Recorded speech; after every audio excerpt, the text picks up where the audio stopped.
Olá, abençoado e abençoada com todas as bênçãos. Aqui para mais um vídeo de estudo com apostila, com folha guia, melhor chamar, né?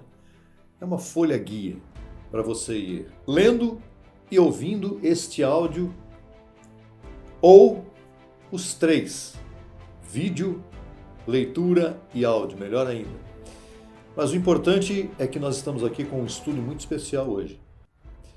Esse estudo de hoje é uma resposta para alguém que me fez uma pergunta há algum tempo atrás. Não foi uma pessoa só, foram 3 pessoas que fizeram a mesma pergunta pelo YouTube.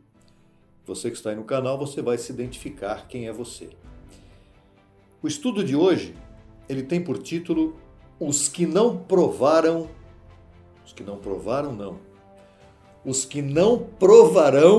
a morte. E tem como base Mateus, livro histórico, capítulo 16, verso 28. É um texto curto, que daqui a pouco a gente vai falar sobre ele, vamos ler na íntegra. E depois, a partir desse texto, vamos desenvolver esse estudo para você.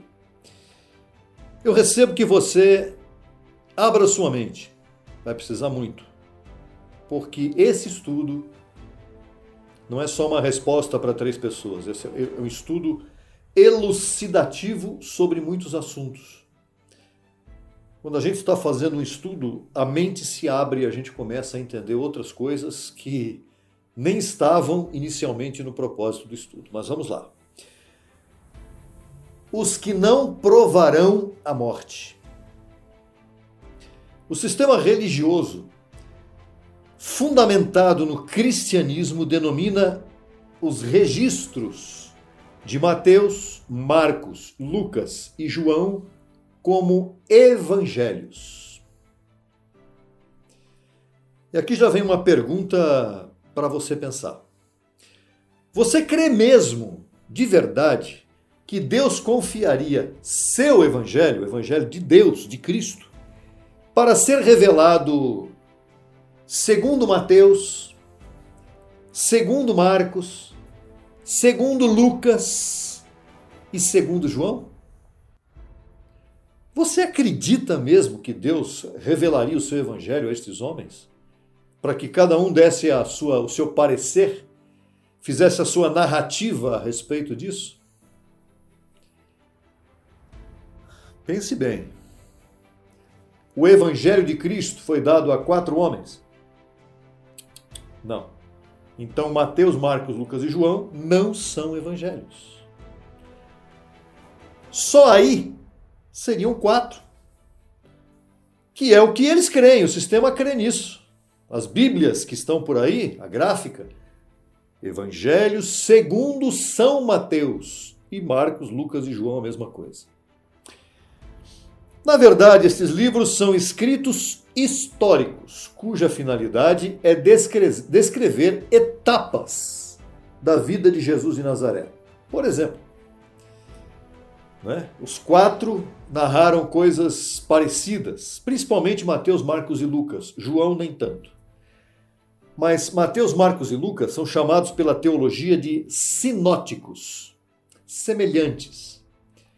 Mas, na verdade, se você parar para pensar, as narrativas, Jesus saiu, estava com os discípulos e foi para tal lugar. Aí vem o Marcos e fala uma coisa com palavras diferentes, até mesmo com sentidos diferentes. Nós vamos ver isso aqui no decorrer do estudo. Mas, desde já, o evangelho autêntico da graça, ele foi escrito por um apóstolo. Paulo, em 14 cartas, de Romanos a Hebreus. Isto sim é o verdadeiro evangelho da graça, porque Paulo foi levado ao terceiro céu, a mente de Paulo foi levada até o terceiro céu, e lá ele recebeu diretamente do Cristo ressuscitado as instruções deste evangelho precioso, que é o que nós estamos vivendo hoje. Apenas ele. Sim, Deus revelou seu evangelho a um homem e deu-lhe a autoridade de um perito arquiteto. Se você for em 1 Coríntios 3,10, você vai ver lá. Eu, como perito arquiteto, lancei o fundamento. Paulo dizendo. E quem lhe deu essa autoridade não foi ele mesmo, foi o próprio Deus. Foi o próprio Cristo ressuscitado. E ele fala várias vezes que aquilo que eu recebi não foi de homem algum, mas diretamente do próprio Deus, do próprio Cristo. Ele fala isso várias vezes. Há algum tempo, esses abençoados têm me perguntado como é que eu interpreto as palavras de Jesus de Nazaré no texto que nós vamos ler agora. Mateus, capítulo 16, verso 28. E daqui, vamos voar. Vamos voar pela palavra, com a mente de Cristo ativada. Certamente vos digo, disse Jesus, que há alguns dentre os que estão aqui que não provarão a morte. Uau! Até que tenham visto o Filho do Homem vindo em seu reino. Isto foi Mateus quem disse. Mateus é apenas um dos 3 que falaram a mesma coisa, e não foi bem a mesma coisa, aliás, não foi nada a mesma coisa. Então, os outros 2, quem são? Já falamos, Marcos e Lucas, pois o conteúdo de João realmente não tem nada a ver, neste caso, com este texto. Seguindo o estudo, vamos ver agora o que Marcos, o segundo narrador, não o segundo evangelho, escreveu. Marcos 9, 1. Também lhes disse, certamente vos digo que há alguns dos que estão aqui que não provarão a morte até que tenham visto o reino de Deus vindo com poder. Diferente já, né? Agora vejamos o que narra Lucas. Lucas se apresenta como um investigador que atentou para detalhes sobre este mesmo tema. Ele era médico, como todo médico, evidentemente, muito mais detalhado e muito mais detalhista do que os demais. Mas não vamos falar sobre isso agora. Lucas 9, 27. Mas vos digo em verdade que há alguns dos que estão aqui que não provarão a morte até que vejam o reino de Deus. Então, vamos comparar os 3, as 3 versões, ok? Os 3 escritores. Encontramos o seguinte. Mateus afirma que alguns ali presentes não morreriam até que tivessem visto o Filho do Homem vindo no seu reino. Ok? Mateus. Marcos afirma que alguns ali presentes não morreriam até que tivessem visto, não o Filho do Homem, mas o reino de Deus vindo com poder. Bem diferente, né? Claro que sim. E Lucas, o terceiro, afirma que alguns ali presentes não morreriam até que vissem o reino de Deus. Não fala nem que é com poder, até que vissem o reino de Deus. São 2 afirmações parecidas entre Marcos e Lucas e uma afirmação bem diferente de Mateus.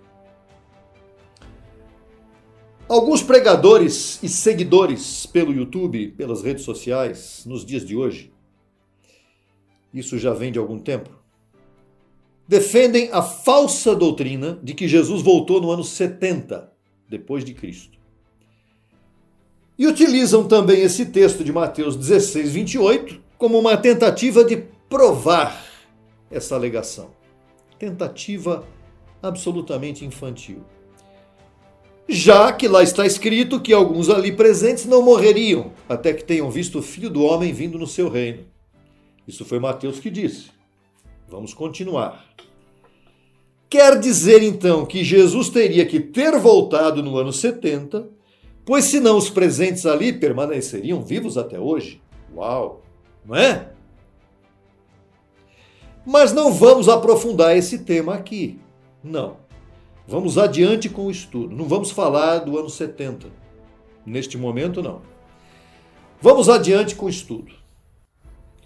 Antes de Jesus ser arrebatado aos céus, ou ascender, subir aos céus, os discípulos judeus Lembre-se desse nome sempre.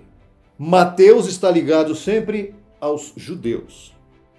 Antes de Jesus ser arrebatado aos céus, os discípulos judeus seguiram insistindo em que ele respondesse suas dúvidas, as dúvidas deles, sobre a restauração do reino de Israel, que estava dominado pelos romanos.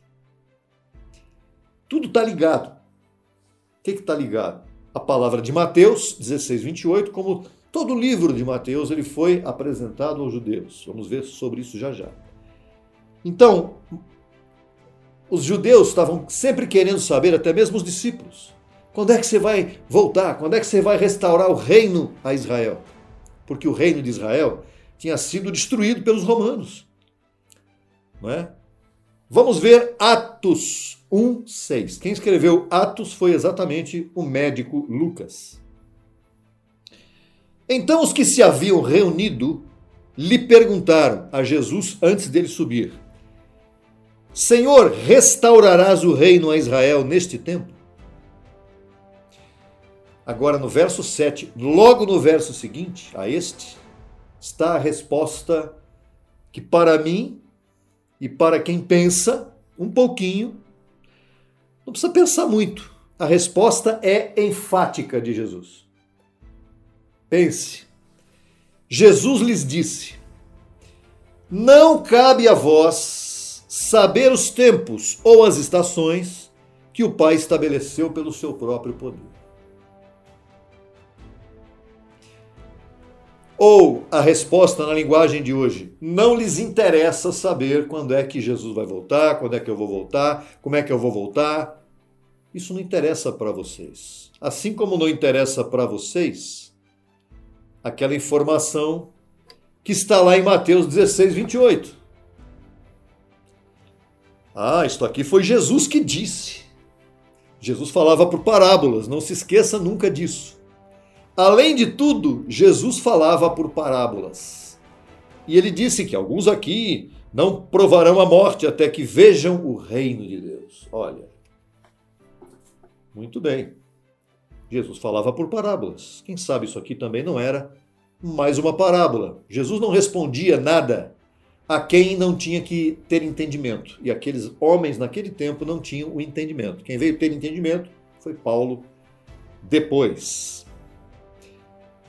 Os discípulos de Jesus, que naquele tempo eram judeus, não tinham o entendimento que Paulo veio trazer a respeito do Evangelho da Graça. Mateus não detalhou profundamente as coisas que Jesus fez. Não.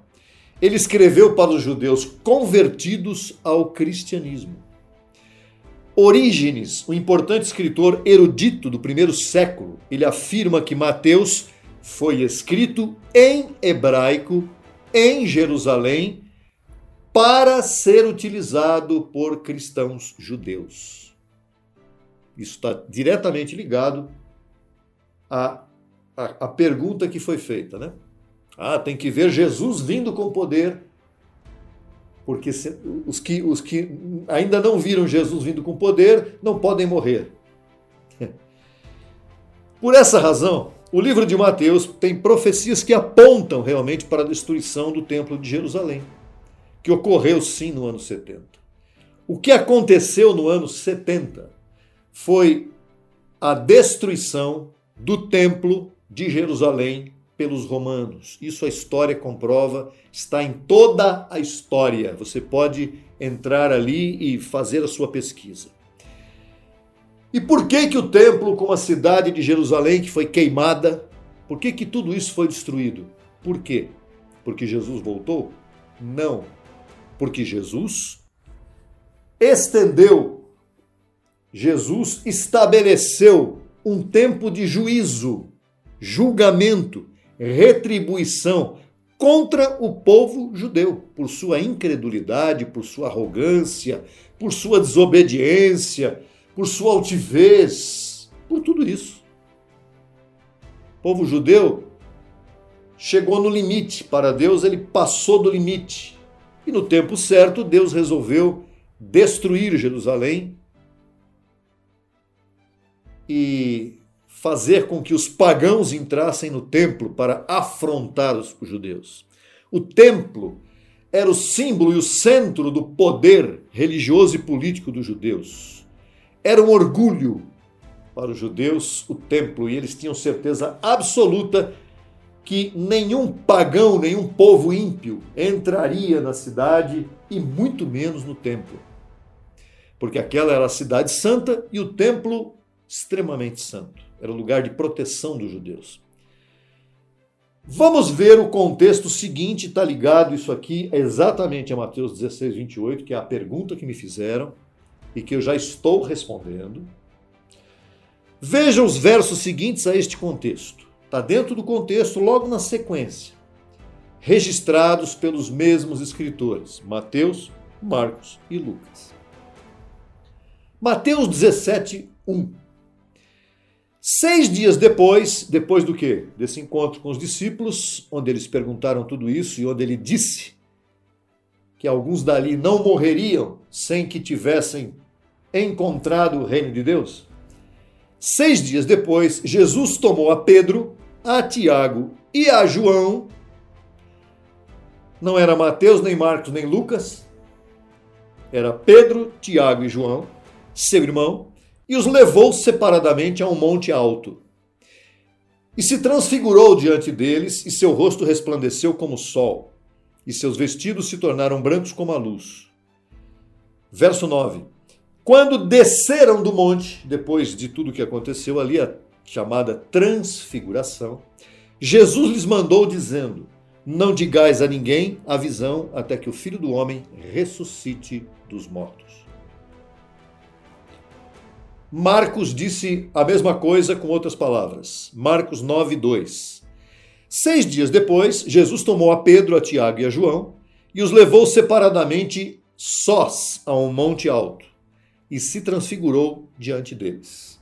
E seus vestidos se tornaram resplandecentes, muito brancos, como a neve, tanto que nenhum lavador na terra os pode tornar tão brancos.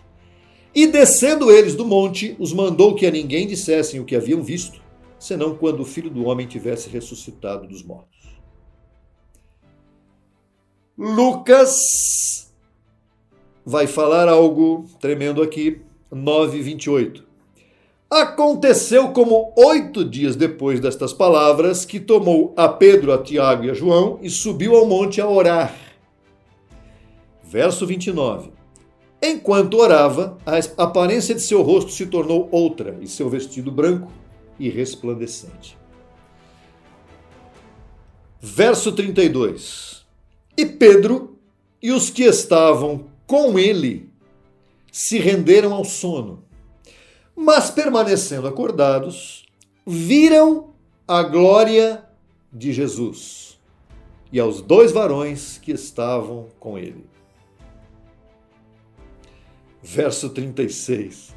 E eles se calaram e por aqueles dias não disseram nada a ninguém do que haviam visto. Lucas menciona que os discípulos viram a glória de Jesus, enquanto Mateus e Marcos não mencionam isso. Mas Lucas, que foi o que mais detalhou, que foi o que mais pesquisou, porque ele não estava lá.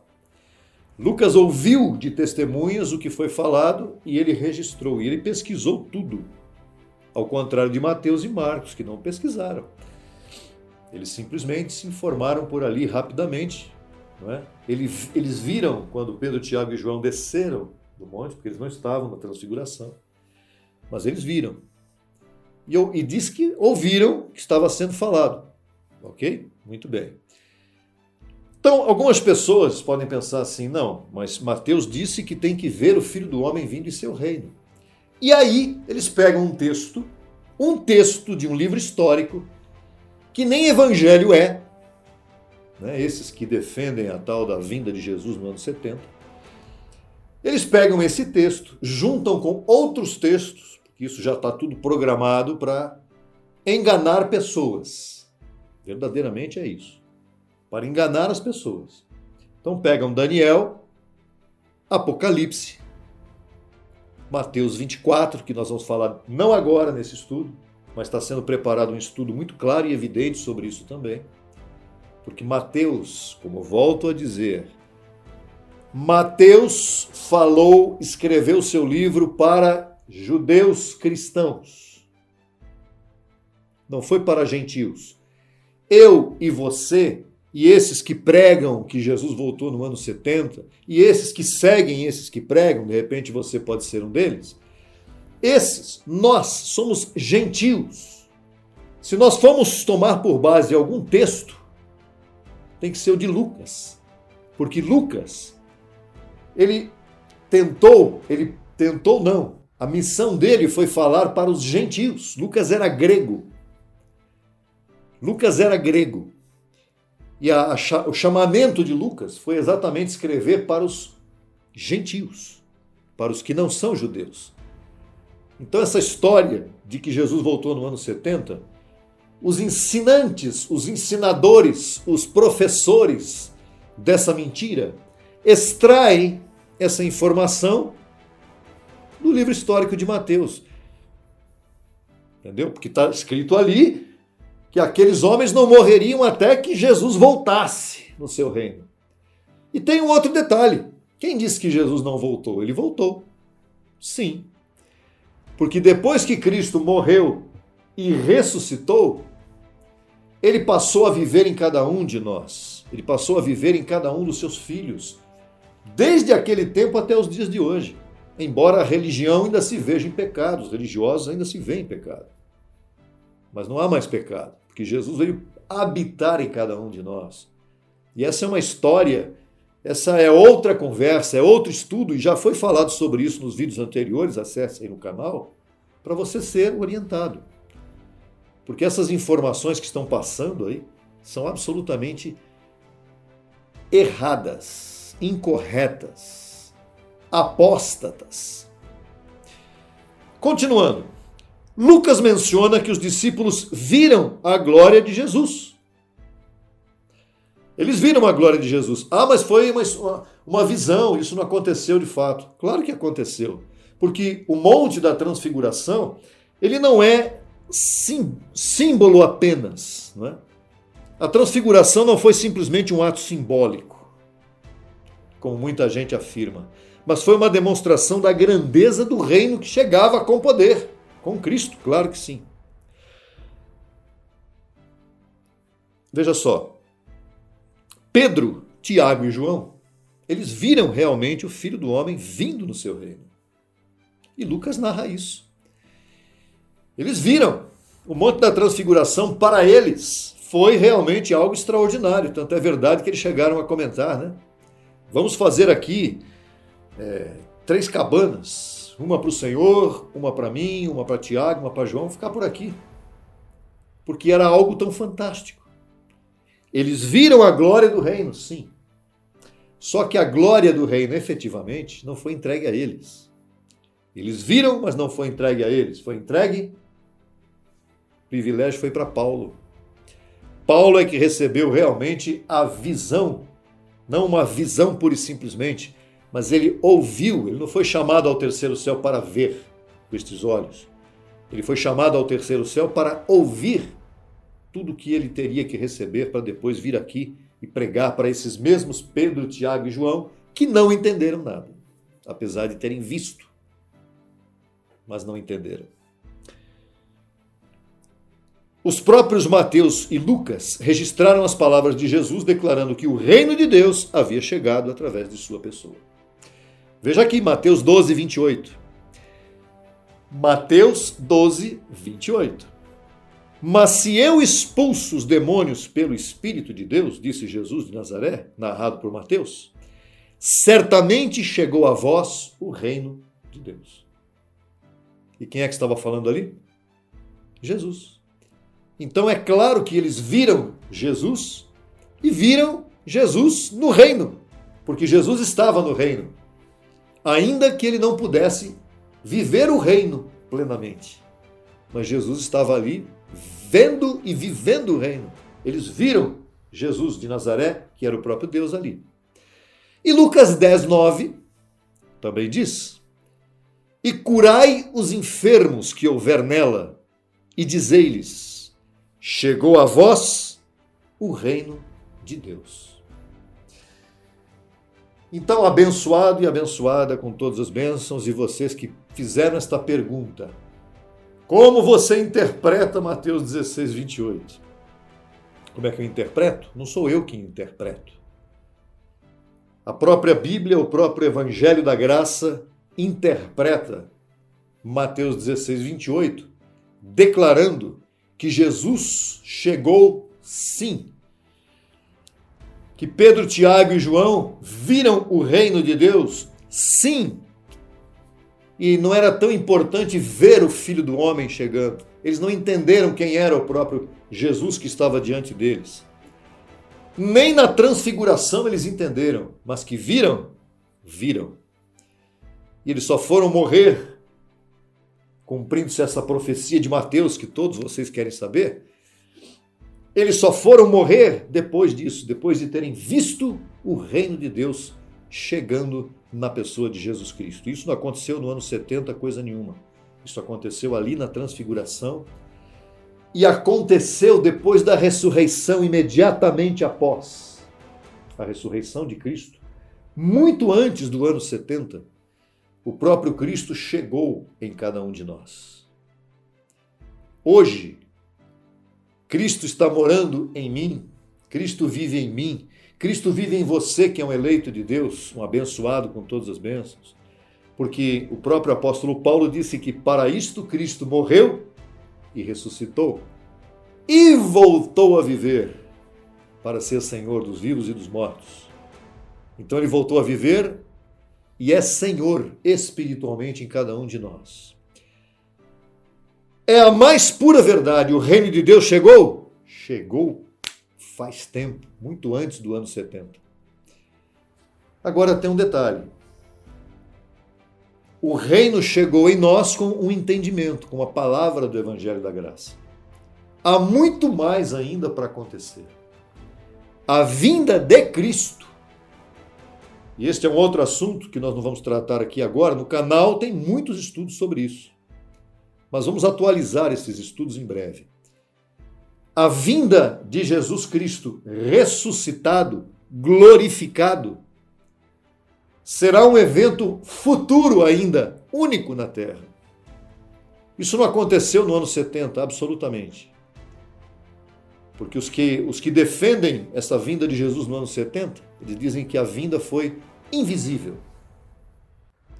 Que absurdo. Porque todo o Velho Testamento e todo o Novo Testamento, falando de Paulo, fala que haverá uma reunião nossa com ele. Haverá uma reunião de Cristo com os seus eleitos. Isto será visível com corpos glorificados, e isso também é a nossa criação. A natureza está esperando por isso. A manifestação gloriosa dos filhos de Deus. E a manifestação gloriosa dos filhos de Deus, que somos nós, ainda não aconteceu. Por quê? Porque nós ainda estamos participando de carne e sangue. Compreenda também o seguinte: quando Jesus subiu, neste mesmo momento aqui que nós lemos, em Atos, ali ele disse, né, ele estava subindo e dois varões ali, né, olharam para os discípulos e para aqueles que estavam ali e perguntaram assim: por que vocês estão vendo, olhando para o céu?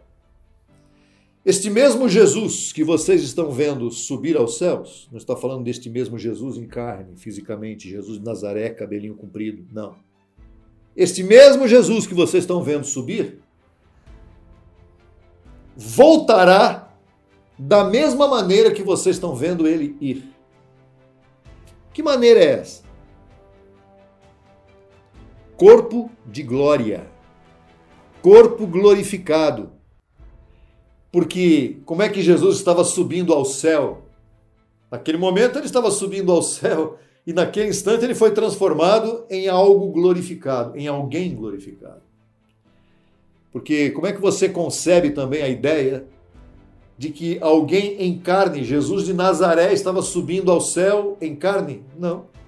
Porque quando ele ressuscitou, ele já ressuscitou com o corpo glorificado e ficou vivendo com os discípulos durante 40 dias.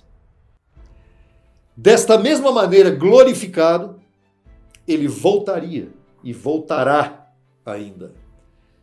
E a palavra do Evangelho da Graça aponta para isso em vários textos que o apóstolo Paulo nos apresenta.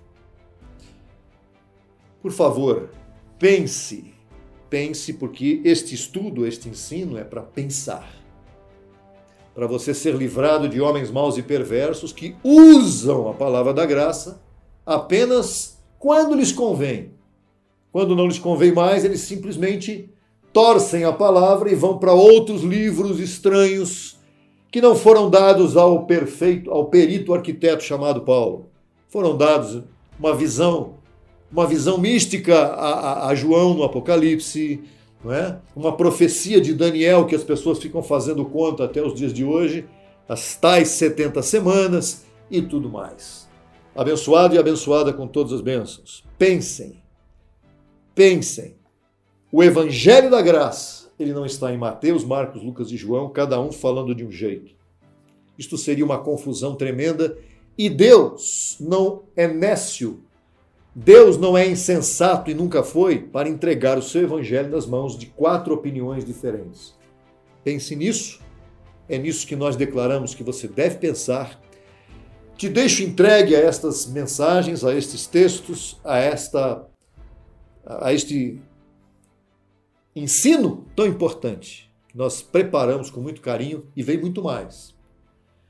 Isso aqui está só começando. É uma exposição, depois de muita pesquisa que nós fizemos, é uma exposição. Pense nela. Não fique só naquela de chegar no YouTube. Esse cidadão aí, quem está em graça tem que crer na vinda de Jesus no ano 70. Isso é mentira, isso não existe. Isso aí você criou da sua cabeça ou você seguiu alguém que criou. Mas isso não é verdade.